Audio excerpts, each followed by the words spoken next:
छत्तीसगढ़ में राज्य युवा आयोग के अध्यक्ष के तौर पर सरगुजा के युवा नेता विश्व विजय सिंह तोमर की नियुक्ति कई मायनों में चर्चा का विषय बन गई है।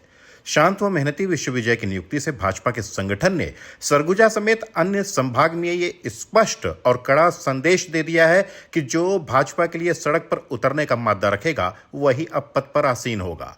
छत्तीसगढ़ की राजनीति में सरगुजा व बस्तर संभाग की सीटें एक तरफा या तो कांग्रेस या फिर भाजपा की झोली में जाती हैं, जो सरकार बनवाने में निर्णायक भूमिका निभाती हैं। विशु की नियुक्ति से अंबिकापुर के अनुराग सिंहदेव और अखिलेश सोनी समर्थकों को जोरदार झटका लगा है। वहीं जिले के पुराने तथाकथित भाजपा के बड़े चेहरों को भी ये अप्रत्यक्ष चेतावनी है कि खाली पोस्टरों और बधाई संदेश में नजर आने से काम नहीं चलेगा। 2018 में हुई करारी हार के बाद से ही सरगुजा के भी भाजपा नेताओं की जन्म कुंडली तैयार कर पता किया जा चुका था कि यहां कई भाजपा नेता कांग्रेस के नेताओं के साथ मिलकर बाकायदा जमीन व अन्य धंधों में लगे हुए हैं। यहां तक कि ईडी व इनकम टैक्स के राडार पर आ चुकी बंगाली शरणार्थियों के जमीन के फर्जीवाड़े में भी भाजपा और कांग्रेस के नेताओं की गजब की जुगलबंदी की पुख्ता जानकारी ऊपर तक जा चुकी है।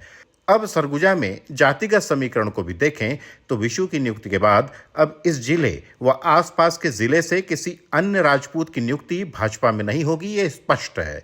बहरहाल कई बड़े स्वयंभू भाजपा नेताओं की हालत पर लोग तंज कस कह रहे हैं कि अब इनका समय तो गया।